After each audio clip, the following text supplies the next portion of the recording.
Hello, and welcome once again to the Talk on the Terrace podcast with me, your host, Mike McPhail, and my co-host and good friend, as always, joining me again, it's Harvey Carter Hill. Harvey, how you doing, mate?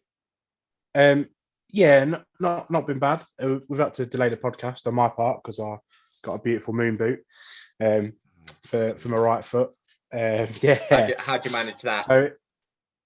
So, playing football at the weekend and then played badminton on Monday, and did a good job. Mate. No fractures, no breaks. Yeah, I know. Yeah, no fractures, no breaks, and my Achilles is still intact. So the thing is just ligaments and tendons. So not as bad. On a good note though, I still won badminton 2-1 with a dodgy foot. So it's not too bad. Swings and roundabouts. Yeah. Topic today, Mike. You want to? Well, before we jump into the topic, let me just show the people what's arrived, shall I? We've got the wheel for the score predictor, and I've already written a few things on there, as you can see.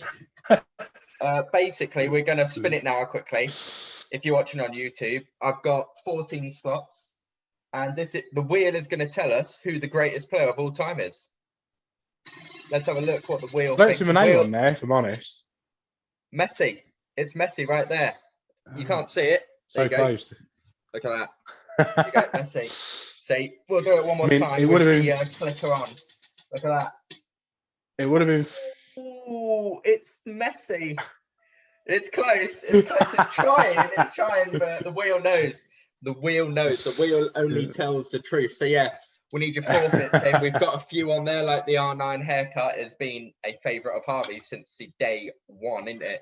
And I'm excited for that. Yeah. Yeah. So awesome bright pink hair. That's definitely going to be on there. Bright pink hair. So what we're going to do is next week we're going to just do a score predictor episode because it's the final week, and then the week after we're going to be doing our team of the season each. But next week on the score predictor episode, before we get the final results of the score predictor, we will be filling up the wheel and spinning it on the day. And that's a forfeit one of us will have to do on the next podcast, which will probably be our final podcast until maybe the Euros, probably.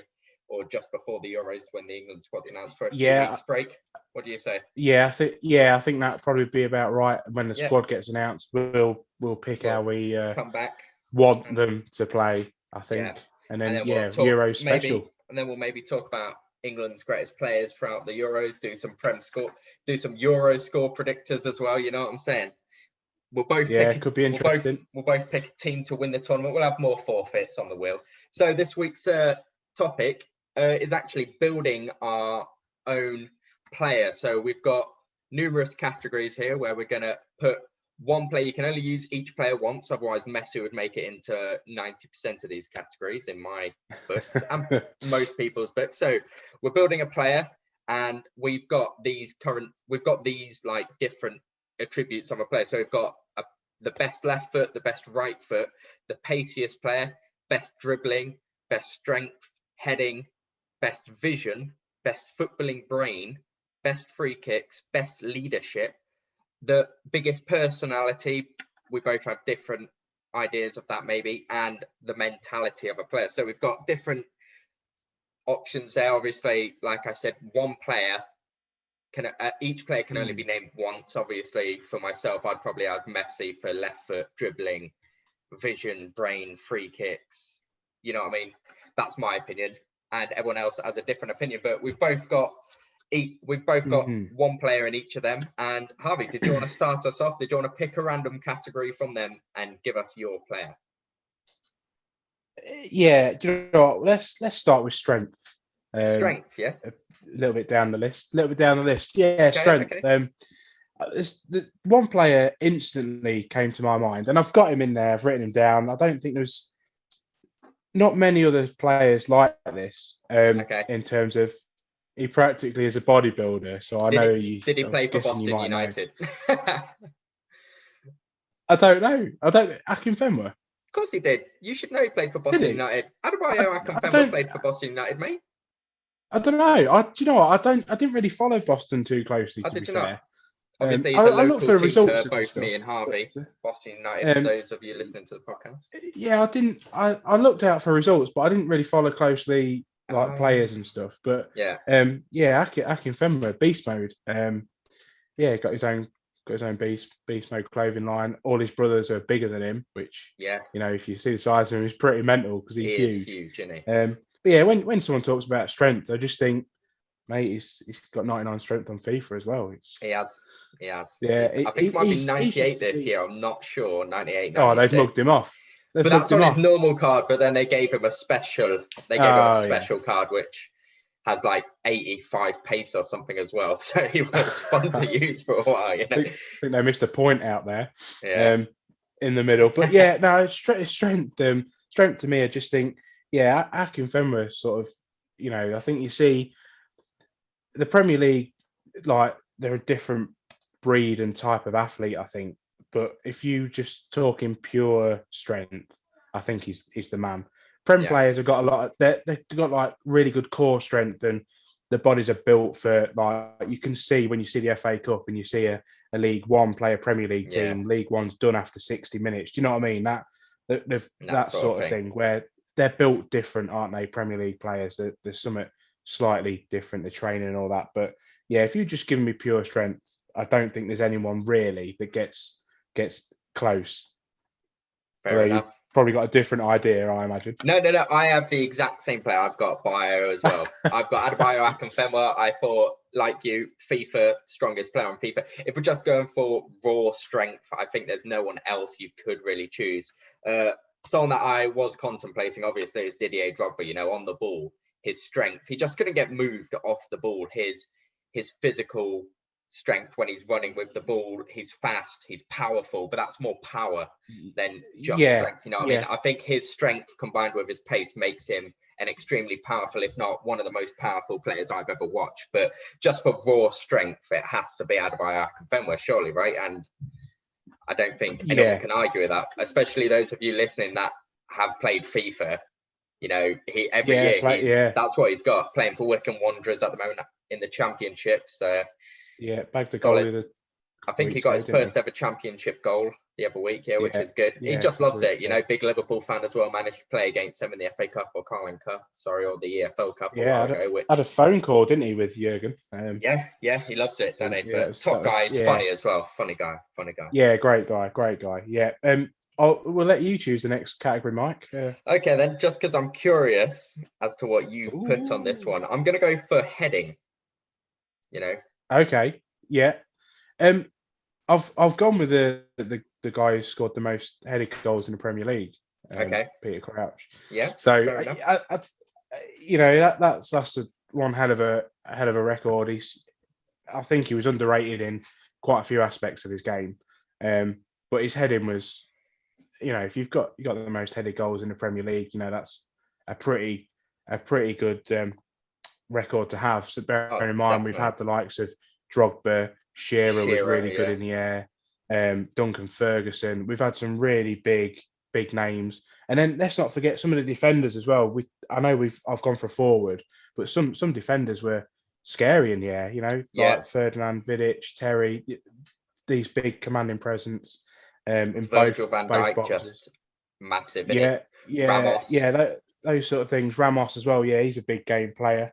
But I think heading. I think you've got to pick Crouch. He's 6'7", 6'8", and he so that makes it easy for him. But I've chosen someone else. It's not outside the box, but it's outside the box when you could put this person in other places. So obviously I've got the likes of Ramos, Terry, Vidic. I actually didn't put Ferdinand down. I don't think Rio was that prolific at heading as he was, as good as others. Van Dijk. Crouch is on there. I've got them down for heading, but my header is Cristiano Ronaldo. I think I know I could put him in many other places as well, but I just think for heading, I'm combining jumping with that, and the leap that he has is I can see. It's second to none. Croucher was great at heading, but he didn't need to jump. Ronaldo heading, his leap's phenomenal. He can being get able to head meters, and his neck muscles when he does, when he gets a strong, powerful header in and he just floats in the air. He leaps like a salmon, doesn't he? The guy he's got some hang time, hasn't he? Oh, the guy is just incredible at heading. And I think, obviously, there's a lot of people that are great with their right foot, which he is.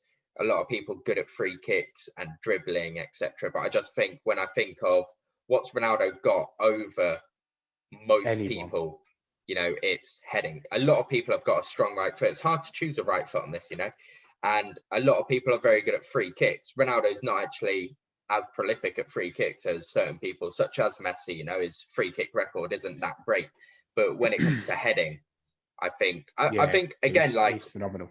On this, same with Messi. I think Messi and Ronaldo could fill most of these spots either or, because his pace is great, his dribbling, his strength as well, because it depends on how you're looking at it. It's not raw strength, but if you're looking at his power as well as Drogba in that sense, when you go for his strength, he power, can hold players off. He can hold players off, can't he? When he's not falling over. Yeah. But I'll go first this time. Then I'll change it up and I'll pick the subject and tell you who I've got this time first. Ooh. And I'm going to go for free kicks because we just mentioned it with Cristiano Ronaldo, someone who's supposedly renowned for free kicks. But I've gone for David Beckham in free kicks. I think there's not many people that can beat him in that. There's a lot of players, obviously, Messi, Ronaldo, Juninho, Matt Letizia was quite good at him. Nakamura, Nakamura at Celtic. All these players are very good at them. Dimitri Payet was actually quite good at them.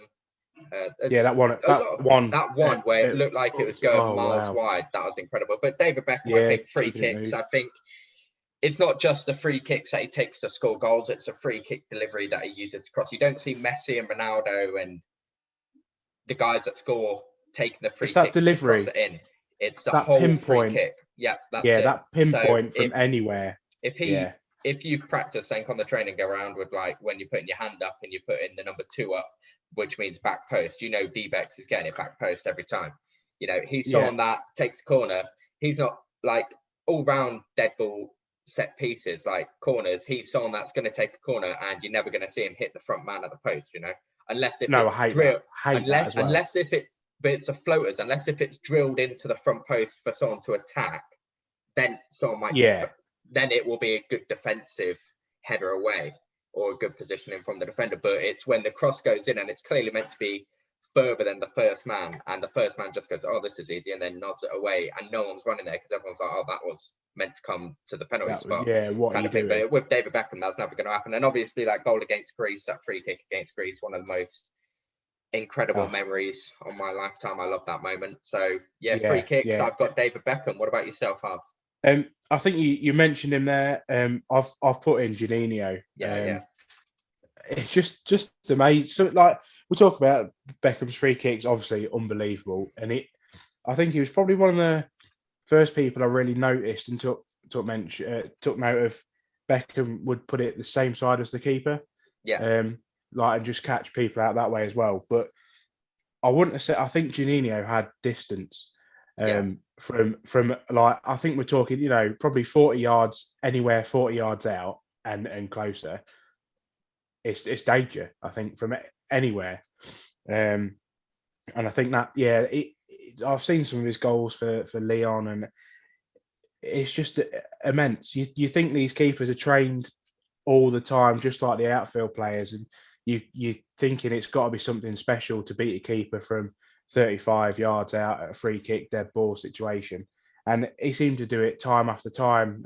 It just never, even now, I can watch a few of his free kicks and I think that's immense. Anyone that's played football as well, you see no end of videos on Facebook and that, don't you? If someone lining up like Ronaldo and like, pig, throw in, we'll have a throw in. And it's dreadful. And he's picking them in like postage from 35 yards out. So for me, free kicks, Juninho.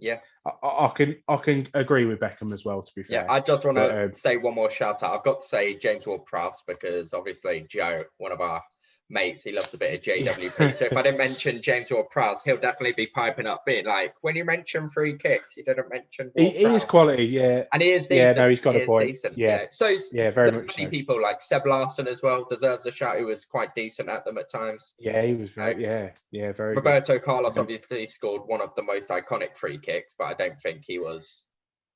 It wasn't prolific. No, I don't think. No. Okay, what are you going to pick next, Harv? Give us your topic and player. Brain. We're going brain. Yeah. Okay. Now I've picked Messi. I've picked Messi's brain. Okay. Like people talk about painting a picture as a player. You paint a picture of the field. You see everything happening in slow motion, and before it even happens, is there a guy better at doing that in world football now or the past 20, 30 years? I don't think so. He's immense. He sees everything. It's basically like he's playing walking football, but he's allowed to run at times. Don't get me wrong, there are times where I think bringing him down, make a bit more of an effort to challenge him, but he Sometimes still you makes can't, it can look you? so easy. I mean, I've tried breaking people's legs on Saturdays and Sundays, and sometimes I can't get near people. Do you know what I mean? And look what I get happens it. when it does. Look at you now. You've got your moon Yeah. boot. Yeah, that's what happens. But yeah, his brain he sees everything so quickly. Split second decisions are perfect. He very rarely gives the ball away, and he just sees everything, knows exactly what to do. There's videos of him. Why is Messi walking around in the first 5 minutes? He's walking around because his brain is figuring out. Yeah, left back does this when this ball goes over there. He's planning everything, and then within 5 minutes, he's figured out your team, your formation, everything how you want to play, and it's like, oh, this is going to be easy now. We're going to have 80 minutes of fun, and I don't think there's anyone close to that, having that sort of footballing brain. I'll be interested to see. I know you love Messi. You said you'd have him in for a lot of categories, but who have you got for a brain?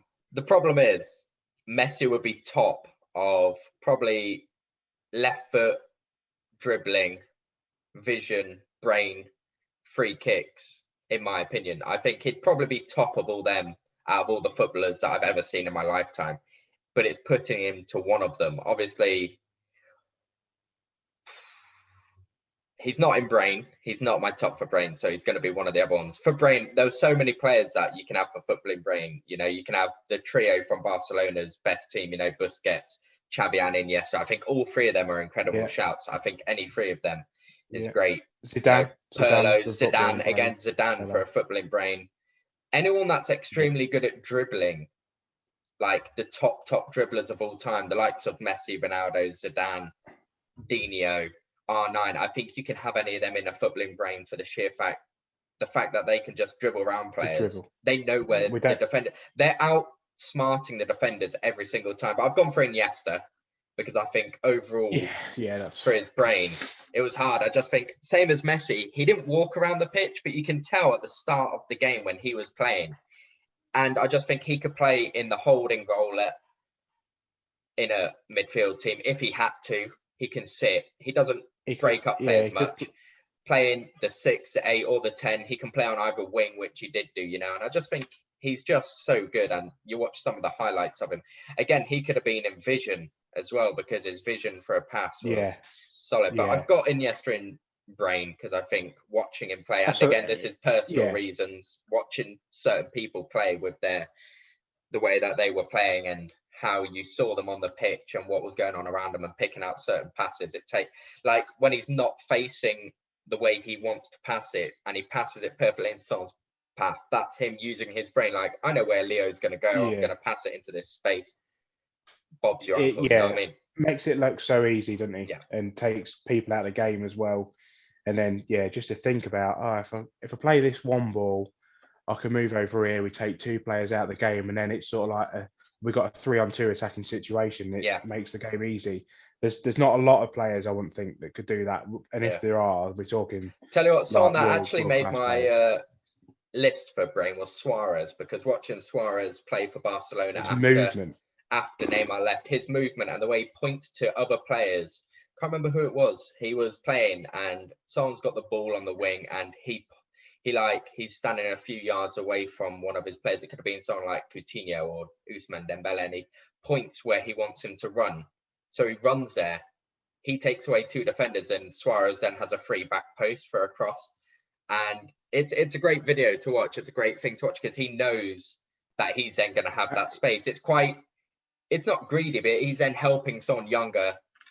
Oh yeah, So that was a different side of the brain thing. But what do you want to pick next? Do you want me to have a little go now? Yeah, you go next. Yeah. Okay, we'll go for something a bit different. We'll go for something that's not actually football based. We'll go for personality, Okay. because this is Yeah. completely personal for anyone. You can pick someone that's like the nicest footballer in the world.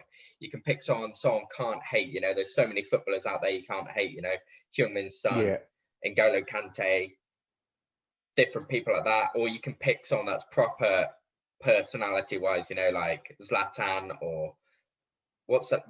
Bentner. Mario Balotelli. Lord Bent. Yeah, Lord Bentner. Balotelli. Yeah. There's so many different things. I've got 2 names down for personality, and I'm not sure which one I want to pick. I've got I've Kante got down, because Kante's yeah. just Such a nice, humble. well, that's it. He just seems like the nicest guy ever. He's so humble. He didn't hold the World Cup after he helped carry that France team Yeah, to a World Cup carry the victory. team. He didn't want to hold it. He was like, oh, everyone else is having fun. So he stood back, and I think he didn't hold it for like 2-3 hours He after they made. got Yeah, given it or they something. made him. They made him They made hold. him. Yeah. Then they all sang his name. He's obviously a Muslim, so he went to a mosque, I believe, in London, when he missed his train home to Paris for like a week off from Chelsea to visit family. He missed his train, and it was like 4 hours away, so he went to the local mosque, done his prayers, and some Chelsea fans, I think there was one Chelsea fan in a group of lads, they were like, hey, N'Golo, if you need to stay here, why don't you come to ours? So he went back to their house. They all Yeah, I played a see bit of that. Had some they all tea, played a didn't bit of they? And play FIFA. football. Had some tea, played some FIFA, watch Match of the Day. Imagine N'Golo Kante sat there at someone's house watching himself on Match of the Day. Incredible, isn't it? And then the other person I've got down is Peter Crouch, because his podcast is just incredible. I just love listening to his podcast, the stories that he tells are just absolutely if amazing. I hadn't had him down for heading, I think I'd probably. Yeah, he just I'd seems probably have like him a down. funny guy, where it's just that famous quote of his where it's like, oh, Peter, what would you be if you weren't a footballer? And he's like a virgin, and it's so funny. Yeah, and true. virgin. Yeah. And just listening to his stories from the footballing world and playing for the likes of Tottenham and Liverpool and England, and that is so hilarious. Especially, Yeah, he seems like a down to earth. Do you listen to the podcast at all? I get chance when I get a chance. It's very good. One of the just ones like that I would listen when he to. spoke about the last few minutes of a game when you 1-0 up and you go down injured, and the medic comes on. He's like, "You're right," and he's like, "Yeah, just time wasting." So they have to pretend to like do some treatment on his leg, and then he's like, and then the medic's like, "Okay, let's get up now." So they get up, and then they walk to the wrong side of the pitch to waste more time, and it's just so funny. It's just so funny. But he's so honest. Who have you got for personality then, Har? I'd written down 2 players. You mentioned Kante and Zlatan, polar opposites, and then I've written down Paul Scholes. I can understand why. He just didn't want the limelight, didn't care for the media, for the praise, for the hate, for anything. But he always seemed like, I'm here just to win games for Manchester United. I'm a footballer. I don't care. That's what. Yeah, I'm a footballer. I don't. I'm not a media man. I'm not an icon. I'm not anything like that. I'm just here because I want to play football. It's what I love. Yeah. It's what I've grown up with. Do you know what I mean? That. Yeah, it's great. I probably would have to pick. I think if I was, all of my players put together here, I'd want them to have a personality like Zlatan. Yeah. Just because this will chip in. This will go together with my mentality, man, as well. These two, it'd be brilliant, like to have someone's personality and their mentality.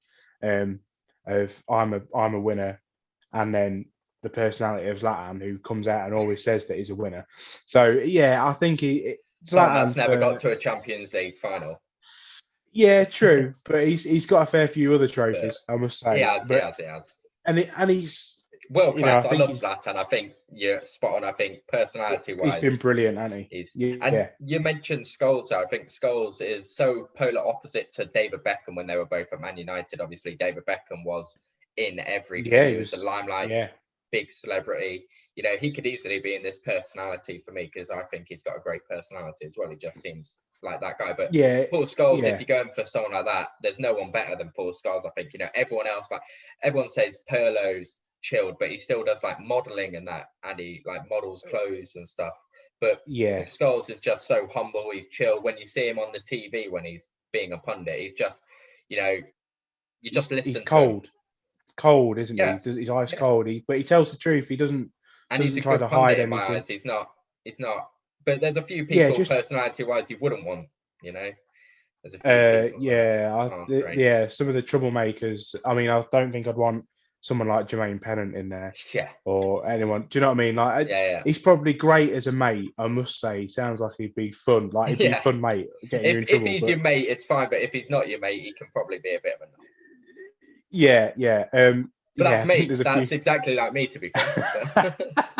Yeah, well, our mates are going, bloody hell, yeah, he's right as well. He's lucky, isn't he, mate? But no, I know what you're saying. He's the one that sort of does the little daft things and stuff like that. And you think, if I wasn't on your team, you'd be dead. Do you know what I mean? Like, I'd get you. But yeah, I think you've got a couple of opposites there, Zlatan, Scholes, Kante.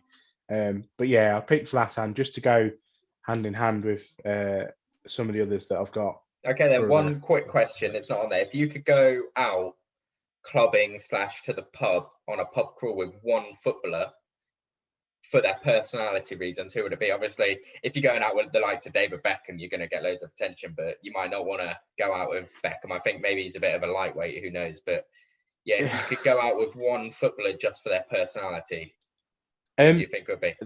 I'm going to be I'm going to pick a hero of mine, Warsaw's all-time record goal appearance holder, in Jimmy Walker. Just because I've read his book, he's got the stories. I know there's a lot of stories out of the Premier League, but I always find it more interesting when you hear the lower league stories and you think that's really weird. Like, what you're not quite famous, but you're still doing really weird random stuff. Yeah. And do you know what I mean? It's kind of like when famous, but yeah, it's not like you're not like on the big stage, but you're still doing some of the weirdest things that anyone would have ever heard of.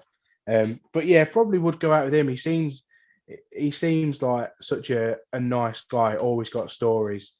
And he was back in the day where you'd go and play football, then have a pint or six. Basically, Sunday league football, but professional. Yeah, to that extent. And he always seemed to make time for everyone and anyone. So when he does listen to this, if he makes time for me, I'll buy the whole day. Don't worry. But yeah, if there was anyone you could go with, Mike. So that's Jimmy Walker, is it? Tag him, Jimmy Walker, if you're listening. Yeah. If you want a free night or a free evening on the free day. Yeah, day session. I can't do a night now. I've got kids. Contact us at Terrace Talk Pod, and I'll get you in touch with Harvey. It can be at the city of your destination, actually. I think he's close to Lincoln, I believe. Oh, is it? Is it? Fair enough. I do. Yeah, I think so. But you'd go all the way to London to meet up with him, wouldn't you, for a day sesh? Mate, well, yeah, I've got so many questions I'd love to ask. For me, it's like completely different. If it was just as a footballer, I'd want to go with the likes of Lamps or JT, obviously, just to hear about Chelsea and speak to. But as a person, it's got to be Peter Crouch. Just listening to his podcast makes me want to be best mates with Peter Crouch, I just think. And he's got so many stories about going out and getting drunk, being at a karaoke bar. And it'd be great, me, 5'6", 5'7", walking around with a giant, It'd be pretty. It'll be pretty awesome, wouldn't it? So what do you want to do next then, Harv? You've just mentioned about mentality, linking up with your personality before we change it up too much. Do you want to give us your mentality player and why? Yeah, Cristiano Ronaldo. Yeah, you hear the stories of when he was at Man United and people were like, we tried to get in earlier than him, but he was just in there. We went in at 6. He was still there. He looked tired, but he was still there. That story of Ferdinand beat him at table tennis. Cristiano Ronaldo went home, bought a table tennis table, got his mates around practice. 2 weeks later, spanked Rio all over the place. Do you know that mentality of I don't care what it is. Like, if it's in training, if it's table tennis, like, what do you care about that for? Like, just that mentality of I am gonna be the best. Don't care what it takes, and that I'm gonna do it. Hand in hand with a personality like Zlatan, he's going to be like, I'm the best. I know I'm the best, and this is why, because I don't care what time you get in for training. I'm there. But that's the best thing about Ronaldo. Ronaldo doesn't need to say he's the best or know he's the best in Zlatan's way, because he is the or one of there's no doubt about it. The two greatest players of all time are Messi and Ronaldo in my eyes. I don't think anyone can argue any differently and have a good point that will change my mind from that. I say Messi, but if someone says Ronaldo like you, I joke about it here, but it is Ronaldo or Messi. It can't be either or, I think it's a personal preference. I think, like, what would you build really a team around? I'd pick Ronaldo, exactly. But I can see and understand both of them why. On a team, then you know, if aliens sent a team of alien footballers to this planet to beat us, those two are the hand. They're going to be the reason we survive. That they done a little cartoon about it ages ago with them both. I think it was Adidas or Nike or someone. It's pretty cool. Yeah, his mentality. His mentality. If I didn't have him for heading, I think mentality is probably the second one, because, like you say, he's a winner. But I think there's so many footballers that have his mentality, but not to his level in that sense. But when they're on a football pitch, you know they've got that mentality. The likes of Roy Keane and Patrick Vieira, when you watch them, their mentality to win and get their team to win is second to none. And Ronaldo's the same. You know, Ronaldo. Well, you saw the Euros, didn't you, when Portugal won the Euros and he got injured early on, and he was the manager. I don't know who the manager was. Nobody cares. All they know is Ronaldo. Chico. Oh no, not Chico. All they know is he had his ice pack on his leg. He was on the sideline. He was on the sideline shouting. Yeah, he'd been assistant manager at Man United, wasn't he? Yeah. That guy. But either way, Ronaldo won them the Euros as a player and a manager, basically, didn't he? But for mentality, I've got two. Two Chelsea players written down because of the stories. Like you say, I hear about them, a past player and a current player. My current player is Azpilicueta. I watch him on a football pitch. Every time he plays for Chelsea, 8 out of 10. Yesterday, we lost to Arsenal. Bit gutted. We should have won, but he's still bombing up and down the pitch, and he's shouting, and he's just got that look in his eyes that he wants to win. And he's just someone that I think always 100%. Yeah, always 100%. He gives 100% regardless, you know. And I just think that's incredible. And the other player is someone that I always have to try and get in. It's Frank Lampard. You know, I remember that. I remember that little. What is it? Oh, what's it called when they have a little press conference with his uncle Harry Redknapp when he was young at West Ham, and he was sat there. Yeah, that was mental. I love that. I was like, Harry, why are you picking him over certain players? Blah, blah. And Harry's like, I'll tell you something. He's going to make it to the top. You know, he's got the mentality. He's got the. And Frank Lampard's not a naturally gifted footballer. You watch footballers like, I think Steven Gerrard was more naturally gifted than Lampard, but Lampard worked on his craft a bit more. You know, I think Lampard, he was someone that even John Terry and everyone was like, he comes in before everyone, he leaves after everyone. He was working hard. Free kicks, penalties. Everyone called him Fat Frank. He was never fat. The guy was incredible. His stamina was great. He worked a lot on his game, and you can see that. And I think when he got into management, he maybe felt that he was going to be a better manager than he is, because he wanted to be better. He had a bit like Thierry Henry as a manager, you know. There's a few times when he came out after a game and said the players didn't do good enough, when maybe it was tactically. But I think he doesn't understand that the players that we had, some of them aren't as good as what he was, and his mentality and his drive to win. I think that's what the top players find hard, don't they? I think like you've seen Roy Keane, who was at Sunderland, and you like, there's a story, I think it might be in his book, Dwight York, who he actually played with at United, he brought him to Sunderland, and he was playing centre mid. He dropped back a bit, lost a bit of his pace, but could still do a job. He went over to Roy Keane and said, boss, they're overrunning us 3-on-2. What do you want me to do? And Roy Keane just told him to work harder. It's so I don't know if it's that sort of those players that have been at the top, won everything. Yeah, it must be quite hard to see players. I know Robbie Savage has spoke about it before, where you drop down a couple of leagues or a league or two when your legs start to go a bit, and players aren't making the same runs. Aren't making the same movements and stuff. I think that's what it's down to. That's why these players were classed as the greatest of all time in their positions or in the Premier League, etc. Like Thierry Henry, when he went into management, apparently at Monaco, he was struggling to understand why one of his players that was pacey and good at dribbling couldn't just dribble it and then open up his body and finesse it into the top corner. And in training, he said, why can't you just do this? Done something like dribbled it around a few cones or whatever, opened up his body, top right corner. He goes, "Why can't you do that in a game?" And it's like, well, there's people coming at me. I'm not Thierry Henry. You know what I mean? So it I is think crazy. Zola got Zola for that as well. I think Zola was at Watford. Watford. Was it? That's right. And some of the players had to go in. I think it was the captain and vice captain had to go in and say, "Look, you can't train with us anymore because you're demoralising." Yeah, exactly. Some People players. like that. Yeah, they said that.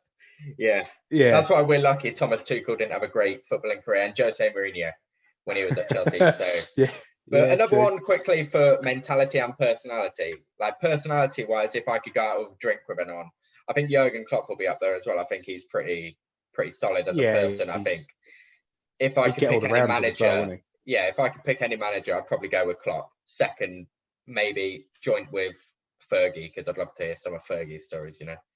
Yeah, I only say that because the Man U Liverpool game's just starting, and I just saw Klopp's face pop up on the screen. So I was like, oh yeah, I could go out with I'd love Sean Dyer should be one for me.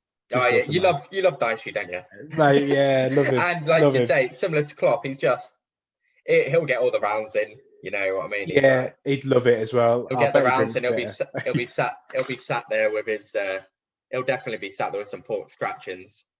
Oh you know that for sure. Definitely. What shall we go for next? Shall we jump to leadership then, and pick a leader? Yeah. I suppose that goes hand in hand with the rest, doesn't it? I suppose. Yeah, because these are more personality-based things. These aren't actual abilities, such as heading. Who have you got? Who do you think I've got for my leadership half?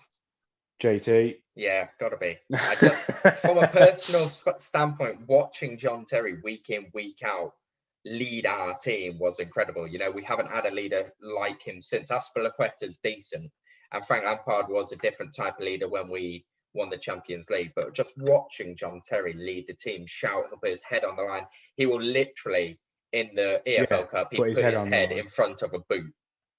Yeah. Even for England, he done that penguin dive, didn't he? Where he like flopped with his arms down by his side to try and block. But he'll do it for club, he'll do it for country. And I just don't think you can find many people better than that.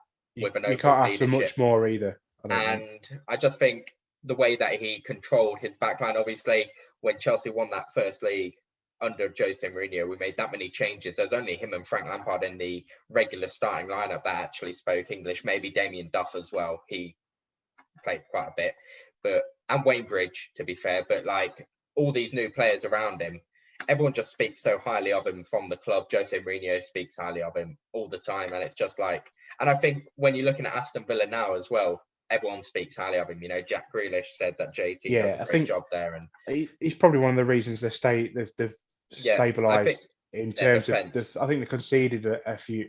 I know they've conceded a fair few, but it's a fair amount less than what it was when the last came up without him. But like you said, there's so many people that can be put into this category. Ronaldo, again, probably trumps Messi in this one for his leadership, as you saw in that UEFA final with Portugal. Yes. It's just stuff like, you know, Roy Keane, Vieira, obvious ones as well. But I'd like to see who you've got on this one, Harv, maybe a bit different. Yeah, I've put Roy Keane in. Yeah. When I think of leadership, and I think of all the things you said about JT, body on the line, do anything for his team, for his teammates. You know, if there was a scrap, he's probably the first one there. If he's not making a scrap, he'll be. You talk about the tunnel incident with Arsenal. Oh yeah. Why you're picking on Gary Neville? I'll see you out there. To someone who's a few, probably a foot taller than him in Patrick Vieira. And then I also think of the stories you hear of a manager within the dressing room that isn't your manager, and you hear about who runs your changing room. You always hear Roy Keane ran a tight ship with Giggsy and a couple of others. The manager or the club wouldn't have to issue out fines. Keane would do it for you. Yeah. He set the standard. That's the sort of, like JT at Chelsea, like Vidic at United, like Vieira at Arsenal. They set the standard. Anyone drops below, what I'm going to give, you're getting it off me first and foremost. And those were some of the players that, you'd probably be scared of, if I'm honest. Yeah, definitely. You wouldn't want to annoy JT, Vidic, Keane. Do you know they'd be on you, and you'd probably end up having a fight. I think you'd probably throw a few fists. I think so. Yeah, his leadership for me was really good. Probably, I always say about Keane and Vieira, so it was probably one of them two. It's got to be one of them two. I thought it would be. Just trumps Vieira. But I think you saw it more from Keane on the pitch. I think it was more vocal, so you saw the leadership in that way a bit more. Yeah, and you're like I say, if there was a scrap, anything went wrong, he was always the first one there if he wasn't the instigator. I think, wasn't he? So that's what I've got for leadership. I want to pick this one because I want to hear what you've got to say for vision. Okay, I'm really interested for this because there's some players out there that you think, oh, I didn't see that. No, how's he picked that out? How's he spotted that? So what have you got for vision? I think there's a VAR decision in the Liverpool Man U game, possible penalty for Liverpool. Don't know yet. But as for vision, that like say Iniesta could be in here, Ronaldo could be in here, but I don't think Ronaldo's up there with the likes of Iniesta, Xavi, Pirlo, Messi. Definitely deserves a shout. Not quite. Messi hasn't made my vision section, so he's in one of the others still. He's might put him left foot then. might be right foot. I don't know yet. It's not a penalty, by the way. It's a corner. But for vision, I've gone for someone that I witnessed watching. He's an ex-Chelsea player, obviously. And I don't think you can say that his vision wasn't incredible. And that's Cesc Fabregas.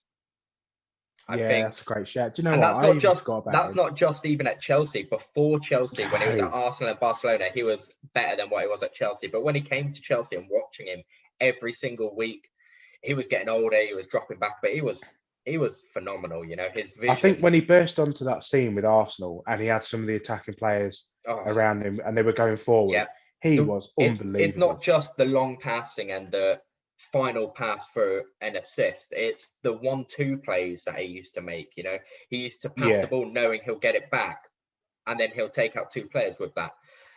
It's just incredible, and I think watching that every week with Chelsea just elevated how good I already knew he was. I mean, I could have had loads of players in here, you know, the likes of Zidane and people like that were, again, names that could have been in it. But I just think Fabregas is someone that most people wouldn't say. It's a great shout. There's so many people. David Silva, another incredible Spanish. We've been blessed with Spanish midfielders in the Premier. You know, the best four are probably Fabregas, Silva, Mata, and Cazorla. I think all four of them have been really, really, really good. Along with Xabi Alonso as well, but he didn't play as much, I don't think. But Santi Cazorla, again, could have been in the left and the right foot. He was unbelievable. Yeah. He could have been on the left and the right foot. And the few seasons that Mata spent at Chelsea, he won our player of the season like 2 times, 3 times maybe in a row. I think it's 2 times in a row.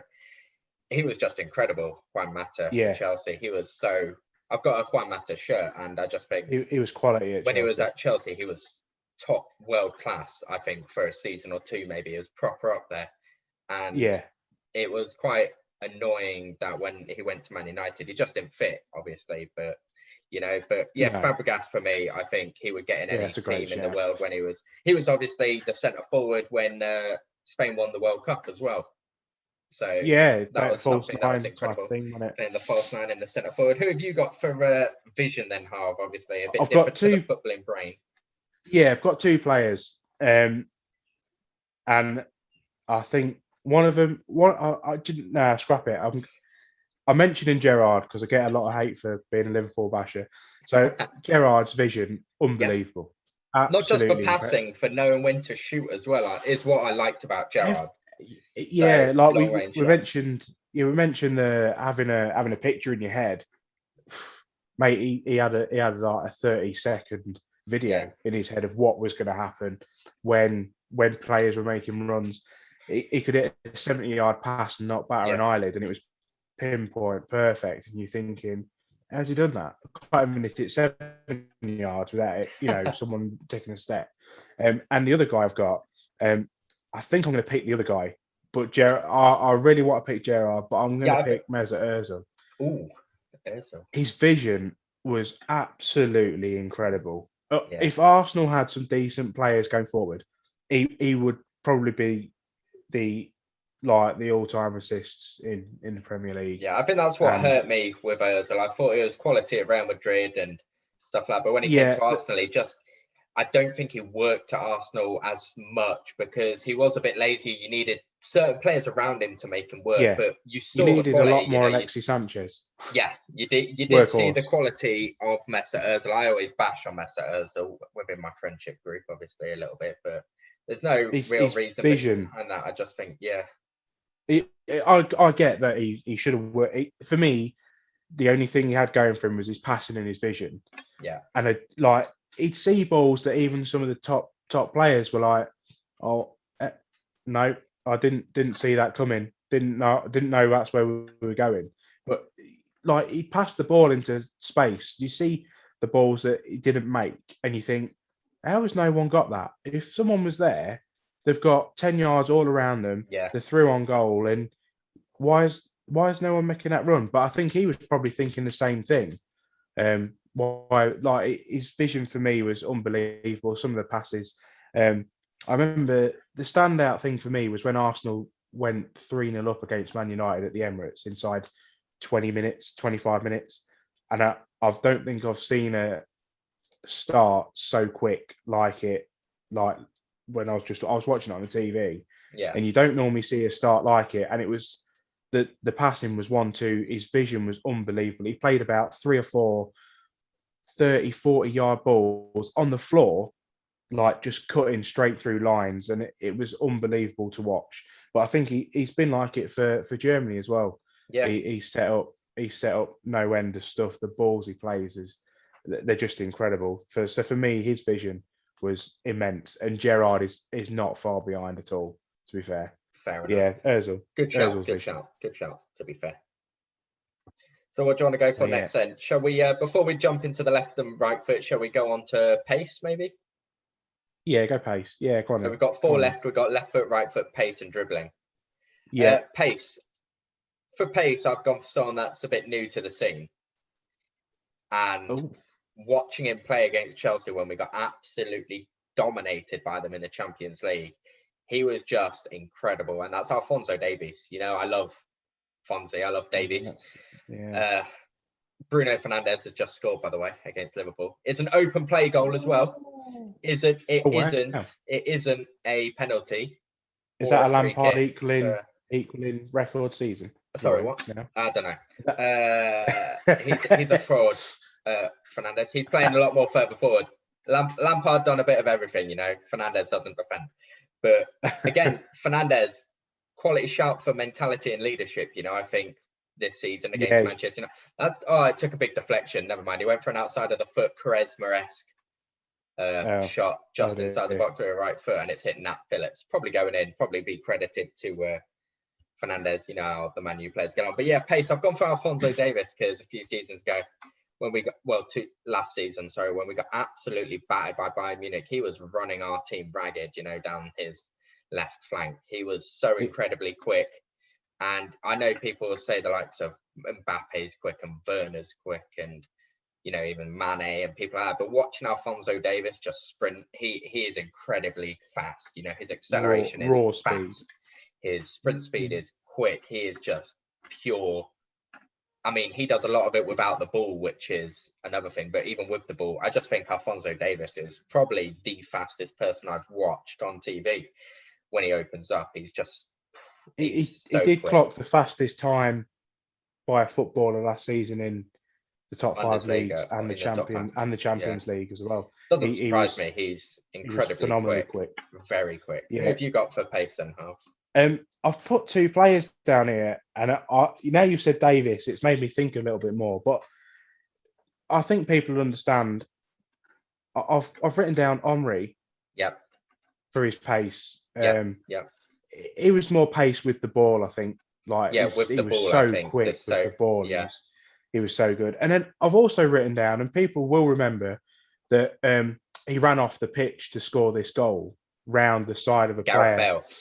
Gareth Bale's pace was absolutely incredible.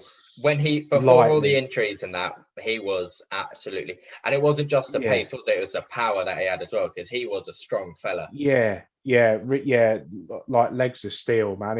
He was unbelievable. There was a quote, Arjen Robin, he mentioned about someone asked him a question of, obviously you and Frank Ribery were really good wingers and you were both fairly quick at your peak. Is there anyone that you think was probably quicker? And Robin mentioned when Bale and Ronaldo were either side of Benzema, he said that there was no one keeping up with them. They were just blowing past him, and there was nothing that anyone could do. A lot of people remember that Bale goal. Was it Sergio Roberto at right back Barcelona, that he went past? Roberto, Young's, and he had a lot of yardage on him as well. Roberto. Yeah, there was a good 10, 15 yards. Like I said, ran off the pitch, went into the manager's dugout, I think, went into the manager's box, I think. Yeah, the technical area. Yeah. It could have been, maybe outside. Not, but it was very, very... It was really wide. He went on, very quick. And then went on and scored. And what did they win? That was a final or something, wasn't it? I'm not sure, but they ended up winning the game. And yeah, I think that always sticks out for me. And when he tore into a new one. Yeah, Maicon. I was going to say, when you mentioned that Real Madrid goal, you've got to also mention that performance for Tottenham against Inter Milan when he scored a hat-trick, and he just ran Maicon, probably the best right back in the world at the time. One of, Yeah. Incredible. So yeah, him or Henry with the ball, but when you think I want to take a player on, knock it past him and go, I think Bale for me was Bale in his prime was up there. Yeah, scary pace. Yeah. Dribbling before we get into left and right. Okay. Dribbling. Well, I'm guessing you know who I've put, but I know you've put, and you're going to know who I've put. Let's be honest. I just want to quickly say, thinking about it, when we mentioned brain, I wouldn't mind putting Thomas Muller in there because I think he's got such a different brain to everyone else, the way he positions himself when you talk about positioning. I think out of the box, outside the box. Just anywhere outside the box, inside the box. Oh, I know what you mean, like thinking outside the box. He's not just his footballing brain is completely different to everyone else's, the way that he positions himself and how he's just taken up a level. But dribbling. So on dribbling, what do you think? Do you reckon I've gone for Messi on dribbling or left foot?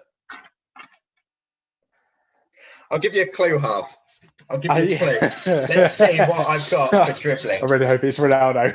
It's Messi. Yeah, I've got Lionel Messi. You have put him in. We spoke about this obviously during the week. You've got Ronaldinho. We both argued who's the greatest dribbler we've ever seen, and mine has to be Lionel Messi. I mean, there's some incredible dribblers. Ronaldinho, Zidane, Hazard was really good at dribbling. But my dribbling isn't necessarily just skills. It's just raw dribbling, taking it past players with ease and making it look simple. Again, Ronaldinho could be that person, but for me, it's got to be Messi. I just think when I think of Messi, I don't necessarily think of his left foot. I don't necessarily think of his brain. I think of the goals he scored where he's taking it around 7-8 people and then dinking the keeper. You know what I mean? It's incredible. Yeah. I can't remember who it was against. Was it Real Betis or Eibar? Suarez has gone through one-on-one with a keeper near enough with a defender on him, and he's hit the ball. The keeper saved it, and I think he's either kicked it upfield and it's gone to the halfway line. This is immediately after. Messi's then got the ball, ran forward, dribbled it past like 4 players, and then scored. And he's like, "There you go, Luis. I know you missed, but I'll sort it out." And it's just stuff like that. When he does that, it's like, what? Unbelievable. It's incredible. His dribbling. I'm not going to say anymore because I want to hear what you've put. We know who you've put because we all know you love Ronaldinho. But give me your reasons why Ronaldinho, because they're both different types of dribblers, aren't they? Yeah. Do you know what? I always think when people ask me about football, I'm always going to say football is for the fans and it's an entertainment sport. Yeah. Right now, we've got no fans in. The football's different to what it was 10 years ago, where I don't think we've got many dribblers in the game anymore. I don't know if you agree with me there. I don't think we've got many. I think, we've got a couple that can do stuff. Like Sterling can go past the player. I think Salah can go past the player. Yeah, Grealish and Foden. But if you go back, say just 10 Mount.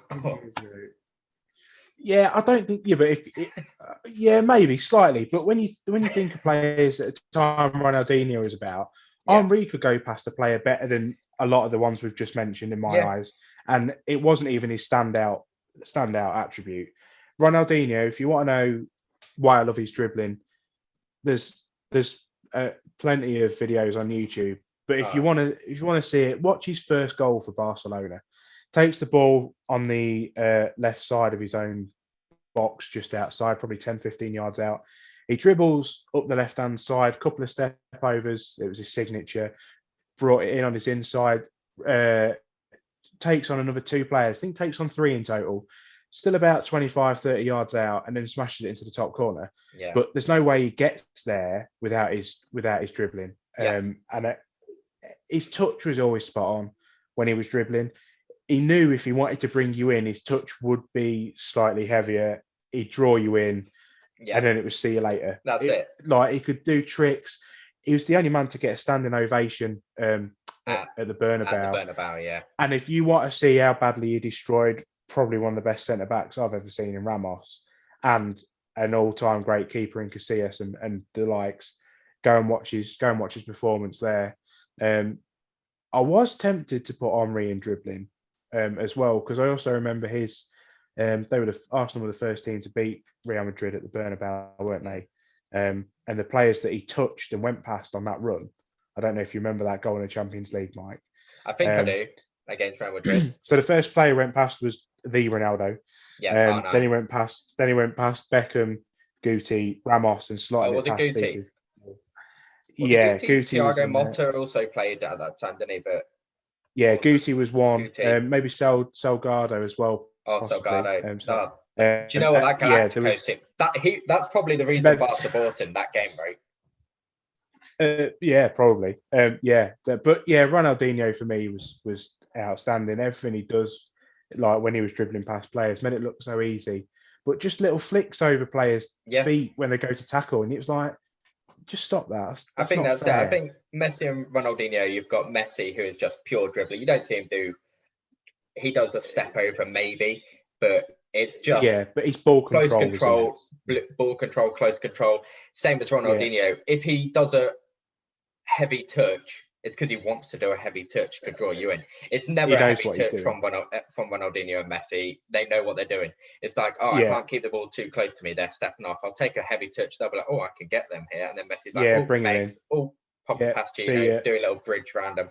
Ronaldinho is more fun, same as JJ Okocha, Neymar. These are fun players. Yannick Bolasie, with his little swipe, stuff like that. Adel Taarabt. These are players that are more fun with their dribbling and skills, etc. So they do skills more than dribbling. Adel Taarabt, that one season in the Championship. Yeah, that one season in the Championship for QPR was absolutely incredible. But I think Ronaldinho, hands down dribbling, and that I think Messi's the best dribbler I've ever seen. But as you say, if you're going to incorporate skills into that, I wouldn't want anyone other than Ronaldinho, with the flicks and stuff, the flip flaps, step overs. You know what I mean? It just made you look really silly. Ricardo Quaresma as well was also pretty quality at that. He did. He loved the cheek of Rabona and never really used his left foot, so he just mastered the outside of his right foot. So that is true.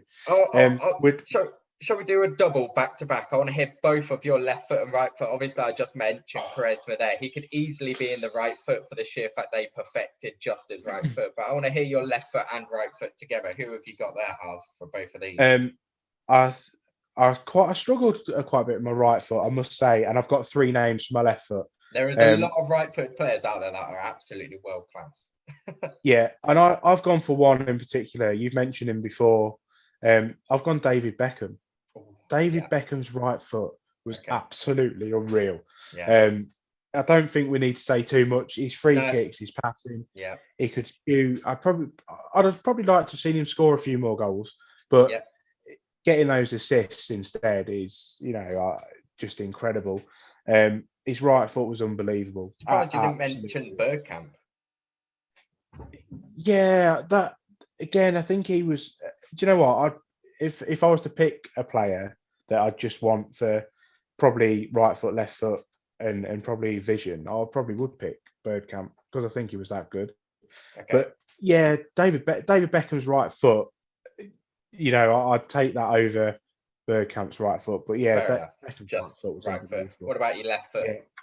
Left foot, I've got three names.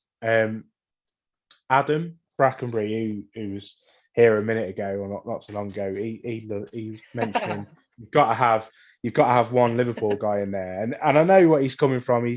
It should be Salah. Salah's left foot is, I think it's Top-notch, very good at the moment. Yeah. Throwback is Morton Gams Pedersen. Anyone watching the Premier League back in the time, wow, did he have a left foot? He was incredible.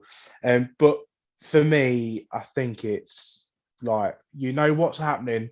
You know he's cutting inside. Wait. You know have we got the same player? We've got the same player. Chelsea, Real Madrid, Bayern Munich. Yeah, you know where he's going. You can't stop him. Robin's left foot has to be. Yeah, I think, like to say, the likes of Messi could be in there. You know, there's so many. Ozil, someone that you mentioned, quality left foot. But when you just talk about just a left foot and, like you say, perfecting what Riyad Mahrez does now, it's Robin, right? Robin. Put him down. Yeah, his left foot is amazing. I'm half tempted now. You've said you've got him. I'll change to Morton Gams. But yeah, I don't mind at any point when they're like on top of their game. Yeah, those are some of the best left foots that I think we've seen. Who've you got? I know you've got Robin for your left foot. I don't need to say too much more. I've got two players from my left foot, actually. Yeah, two players from my left foot. Robin was one, and the other one is a player. Again, I've gone a bit out there. Like you've gone Morgan Gams Pedersen. I've gone for a player that I've watched a lot of highlights of. I didn't really get to watch him growing up and that, and I love him. I think watching him play, he's so good. And I wish I could have watched him play in the 90s, etc. But I wasn't around. And I'd much rather be watching football in my generation with the likes of Messi and Ronaldo. But this man, he was Romanian. Do you know Georgie Hadji? Georgie Hadji. Yeah, I love Georgie Hadji, man. Watching Georgie Hadji play for watch his son now and at Rangers. Yeah, could do, but I don't. Not. But yeah, watching Georgie Hadji play football was just so fun, and knowing he was left-footed, it was just even better. You know, I think I've watched so many highlights of his when he was at Galatasaray as well. He was even solid then, but his left foot he's someone that not many people know about nowadays, but he was just so good, and a lot of people say how incredible he was. But for my right foot, obviously I had to get this player in somehow because he's one of the greatest of all time, and it's hard to put him in all these other. He could be in so many of these as well, but I needed someone for a right foot, and it's Zidane.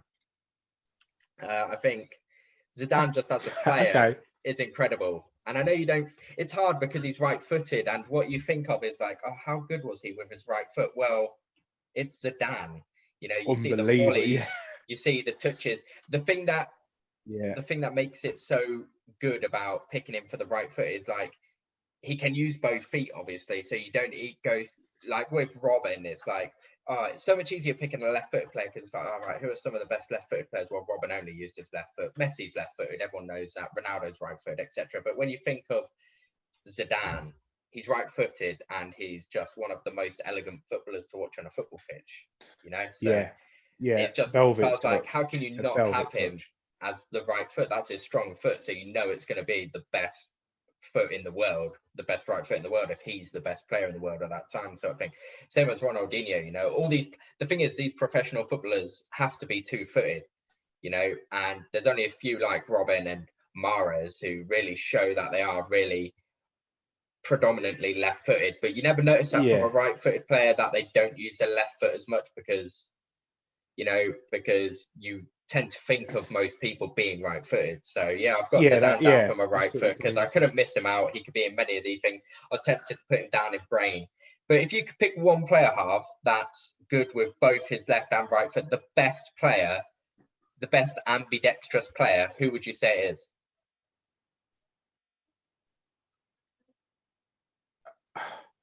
Recent times, I'd probably say Santi Cazorla. Yeah. I genuinely think Santi Cazorla is so good, you know. I remember that game. Both feet was unbelievable. There's a game where he scored with both feet. He took two penalties, scored one with his right foot, one with his left foot. In that same game, he also took the corners from both sides, right foot, left foot. Does it all, doesn't he? And I don't think there's anyone better than him, both footed, where you look at him and you're like, I don't actually know what this guy's strong foot is, you know? Yeah, show him on his weak side.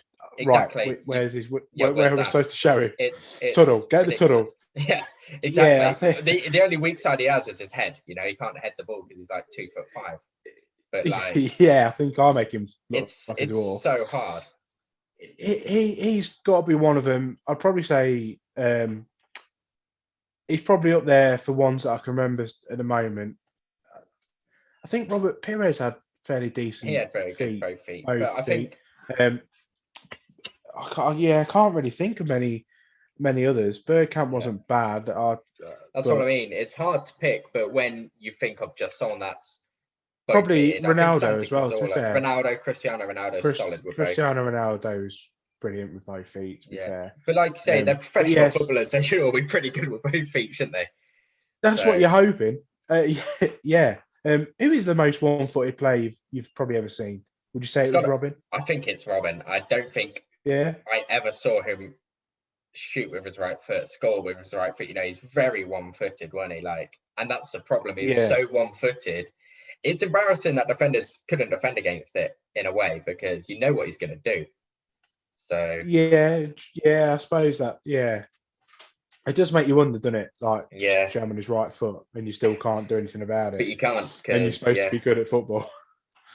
That'd probably pick Santi Cazorla or like see Ronaldo for best Zidane, Ronaldinho, Neymar, you know, people like that are so good with both feet, dribblers.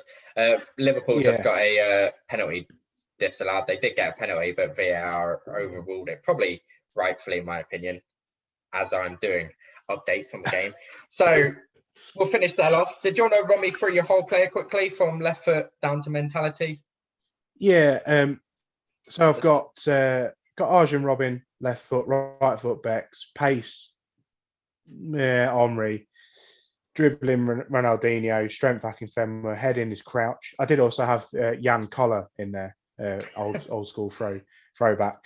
Vision, Ozil, brain, Messi, free kicks, Janino, leadership was Roy Keane, personality, Zlatan, and a world-class mentality, winner's mentality, and Ronaldo. So Ronaldo, sorry, not Roy Keane.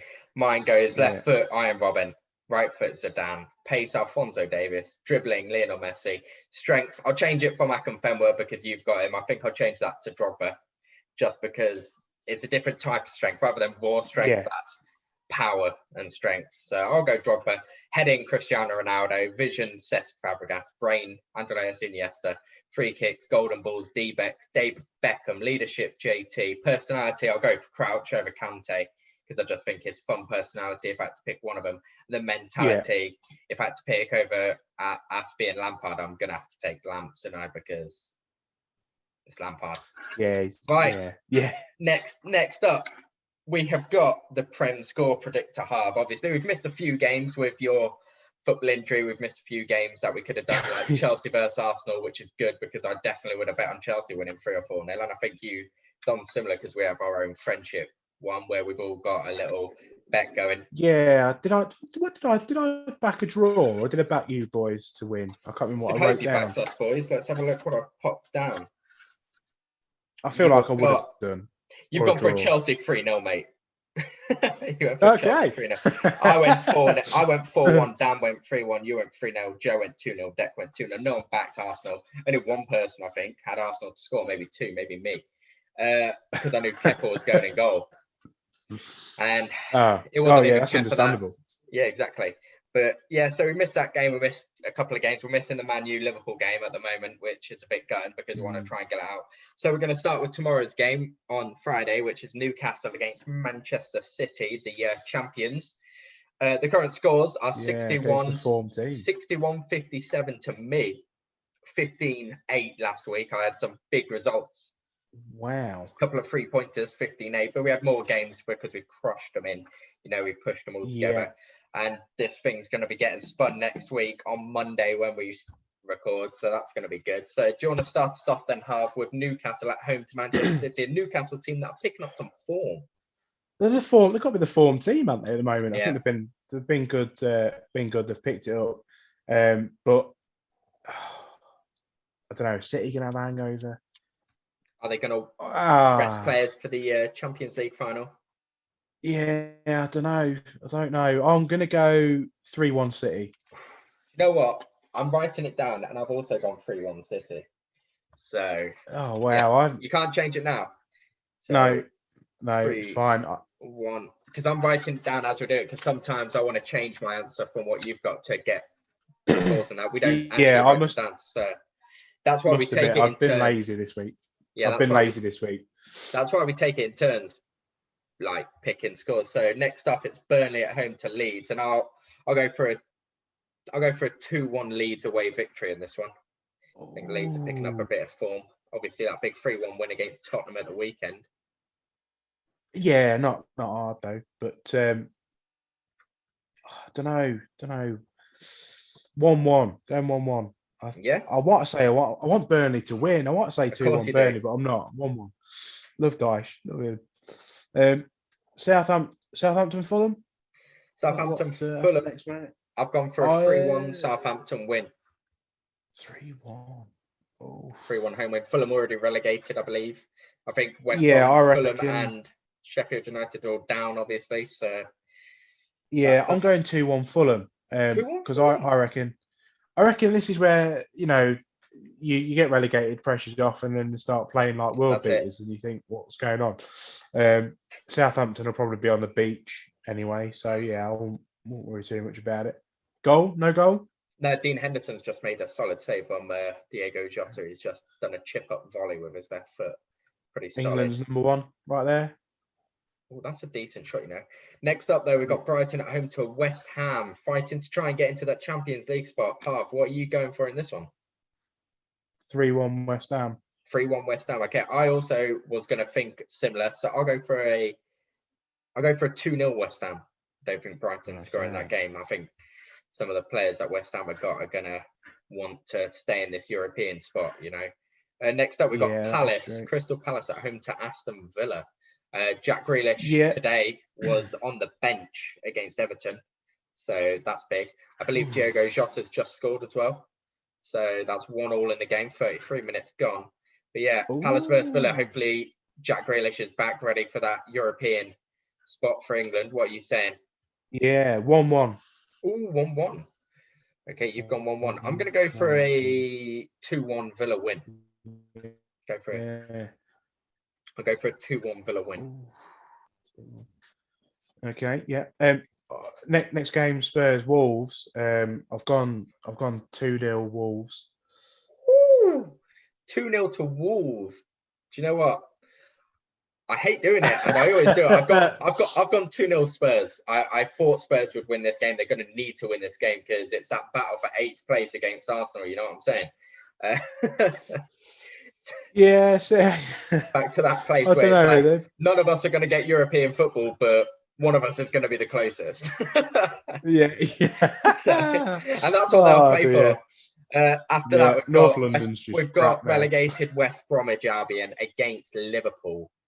And I think this is going to be a 4-0 win to Liverpool, obviously. Oh, they're going to absolutely smash it. Only four. Only four? Why? What are you saying? 6-0. 6-0. Oh, Harvey Hill. 6-0. If Liverpool need to start finding, they need to start picking up good, like, morale boosting wins here. Definitely. For the last few games, and I think this is a team that they can turn over easy in the sleep. I reckon it could be like we could be 4-0 by half time, really.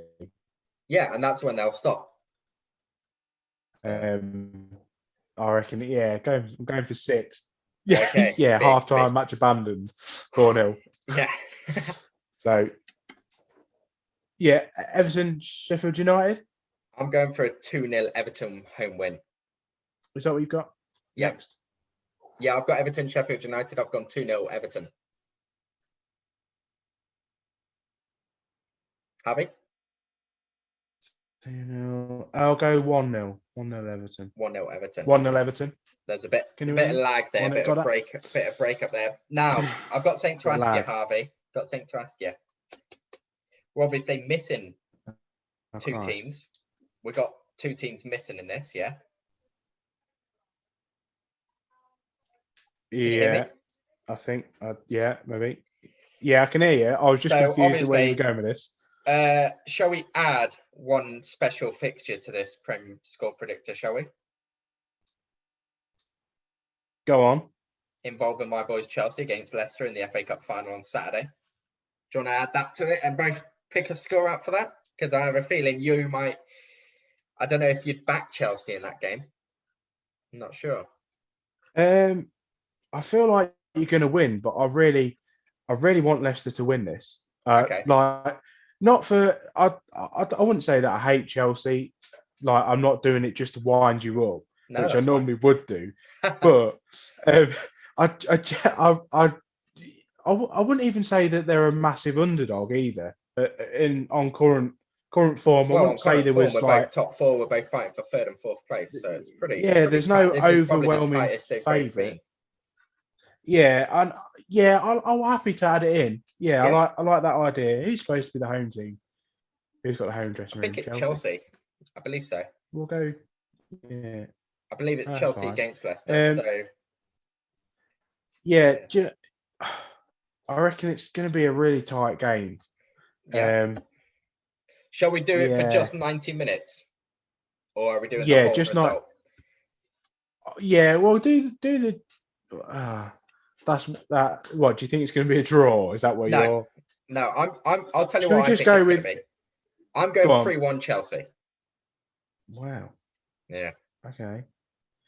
I'm going to say 2-1 Leicester, just because Okay. I really want Leicester to win So it. what we'll do is I've gone 3-1 Chelsea. You've gone 2-1 Leicester. That's our 90-minute result.